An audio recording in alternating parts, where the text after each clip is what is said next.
Bapak Ibu sekalian, sejak saya dilantik oleh Bapak Presiden Joko Widodo pada tanggal 21 Februari yang lalu, jadi sebetulnya ini baru kurang lebih 3 minggu Pak Kapolda, kami berkomitmen untuk memimpin langsung upaya pemberantasan mafia tanah. Pertanyaannya, mengapa mafia tanah ini perlu kita berantas? Pertama, mafia tanah menyengsarakan rakyat. Saya ulangi, mafia tanah telah menyengsarakan rakyat. Rakyat terancam kehilangan haknya, hak atas tanah dan juga bangunan yang mungkin merupakan kekayaan atau aset satu-satunya yang dia miliki. Dan ini jelas-jelas perilaku yang tidak adil bagi masyarakat kita. Ini perampokan. Oleh karena itu, kita harus serius benar. Dan yang kedua, mafia tanah juga merugikan negara. Sangat merugikan negara. Negara kehilangan pendapatan akibat ulah mafia tanah yang tentu saja mereka akan menghindari transaksi yang legal. Yang seharusnya para pihak bisa membayarkan bea dan pajak kepada negara, tentu tidak terjadi ketika ini dikooptasi oleh para mafia tanah. Dan selain itu, mafia tanah juga telah menciptakan ketidakpastian hukum, sehingga ini akan menghambat proses investasi. Bapak Presiden Joko Widodo berkali-kali menekankan pentingnya investasi yang tumbuh di negeri kita karena pembangunan ekonomi di berbagai sektor membutuhkan investasi. Dan investor tidak akan rela, tidak akan merasa aman dan nyaman jika tanah yang seharusnya memiliki kepastian hukum ini menjadi bermasalah akibat perilaku mafia tanah tadi.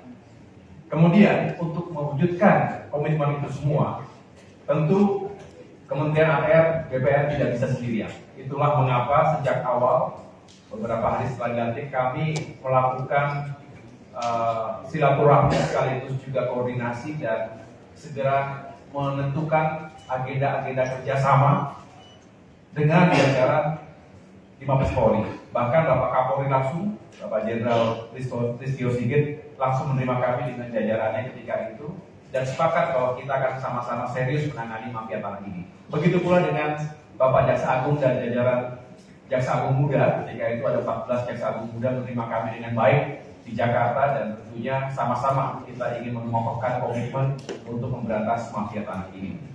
Dan ini juga merupakan kelanjutan sinergi dan kolaborasi yang sebetulnya juga telah dijalankan sejak tahun 2018 dalam wadah Satgas Anti Mafia Tanah. Saya mengucapkan terima kasih kepada semua yang terlibat sejak awal dan tetap konsisten dengan komitmennya sampai dengan hari ini. Dan kami juga telah menjalankan rapat praoperasi pencegahan dan penyelesaian tindak pidana pertanahan tahun 2024 ini. Ketika itu Ketua Satgas melaporkan kepada kami dan dari hasil rapat praops itu untuk tahun 2024 kami menetapkan 82 target operasi. Saya ulangi, 82 target operasi yang memiliki potensi kerugian terhadap negara sebesar lebih dari 1,7 triliun rupiah. Dan total luasan bidang tanah kurang lebih 4.569 hektar. Jadi ini adalah target operasi yang kami tetapkan untuk tahun 2024. Ini terjadi kenaikan dari tahun 2023 sebelumnya ada sekitar 60 kasus target operasi.